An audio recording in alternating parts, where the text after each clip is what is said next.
A Course in Miracles, Workbook for Students, Lesson 169. By grace I live, by grace I am released. Grace is an aspect of the love of God, which is most like the state prevailing in the unity of truth. It is the world's most lofty aspiration, for it leads beyond the world entirely. It is past learning, yet the goal of learning. For grace cannot come until the mind prepares itself for true acceptance. Grace becomes inevitable instantly in those who have prepared a table where it can be gently laid and willingly received, an altar clean and holy for the gift. Grace is acceptance of the love of God within a world of seeming hate and fear. By grace alone, the hate and fear are gone. For grace presents a state so opposite to everything the world contains that those whose minds are lighted by the gift of grace cannot believe the world of fear is real. Grace is not learned. The final step must go beyond all learning. Grace is not the goal this course aspires to attain, yet we prepare for grace in that an open mind can hear the call to waken. It is not shut tight against God's voice. It has become aware that there are things it does not know, and thus is ready to accept a state completely different from experience with which it is familiarly at home. We have perhaps appeared to contradict our statement that the revelation of the Father and the Son as one has been already set.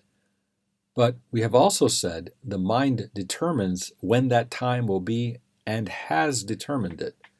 And yet we urge you to bear witness to the Word of God, to hasten the experience of truth and speed its advent into every mind which recognizes its effects on you. Oneness is simply the idea God is, and in His being, He encompasses all things.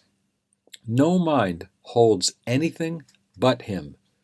We say God is, and then we cease to speak, for in that knowledge, words are meaningless. There are no lips to speak them, and no part of mind sufficiently distinct to feel that it is now aware of something not itself. It has united with its source, and like its source itself, it merely is. We cannot speak, nor write, nor even think of this at all. It comes to every mind when total recognition that its will as God's has been completely given and received completely. It returns the mind into the endless present, where the past and future cannot be conceived. It lies beyond salvation, past all thought of time, forgiveness, and the holy face of Christ. The Son of God has merely disappeared into His Father as His Father has in Him. The world has never been at all. Eternity remains a constant state. This is beyond experience we try to hasten. Yet forgiveness, taught and learned, brings with it the experiences which bear witness that the time the mind itself determined to abandon all but this is now at hand. We do not hasten it. In that, what you will offer was concealed from Him who teaches what forgiveness means. All learning was already in His mind, accomplished and complete. He recognized all that time holds and gave it to all minds, that each one might determine from a point where time has ended, when it is released to revelation and eternity. We have repeated several times before that you but make a journey that is done. For oneness must be here. Whatever time the mind has set for revelation is entirely irrelevant to what must be a constant state, forever as it always was, forever to remain as it is now.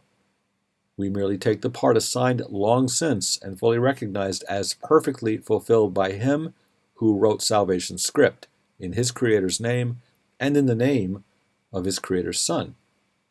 There is no need to further clarify what no one in the world can understand. When revelation of your oneness comes, it will be known and fully understood. Now we have work to do, for those in time can speak of things beyond and listen to words which explain what is to come is past already. Yet, what meaning can the words convey to those who count the hours still and rise and work and go to sleep by them? Suffice it, then, that you have work to do to play your part. The ending must remain obscure to you until your part is done. It does not matter, for your part is still what all the rest depends on. As you take the role assigned to you, salvation comes a little nearer each uncertain heart that does not beat as yet in tune with God. Forgiveness is the central theme which runs throughout salvation, holding all its parts in meaningful relationships. The course it runs directed, and its outcome sure. And now we ask for grace, the final gift salvation can bestow. Experience that grace provides will end in time, for grace foreshadows heaven, yet does not replace the thought of time, but for a little while. The interval suffices. It is here that miracles are laid, to be returned by you from holy instance you receive through grace in your experience to all who see the light that lingers on your face. What is the face of Christ but His who went a moment into timelessness and brought a clear reflection of the unity He felt an instant back to bless the world? How could you finally attain to it forever while a part of you remains outside, unknowing, unawakened, and in need of you as witness to the truth? Be grateful to return, as you were glad to go an instant and accept the gifts that grace provided you. You carry them back to yourself, and revelation stands not far behind. Its coming is ensured. We ask for grace and for experience that comes from grace. We welcome the release it offers everyone. We do not ask for the unaskable. We do not look beyond what grace can give. For this, we can give in the grace that has been given us. Our learning goal today does not exceed this prayer. Yet in the world, what could be more than what we ask this day of Him who gives the grace we ask as it was given Him? By grace I live, by grace I am released, by grace I give, by grace I will release.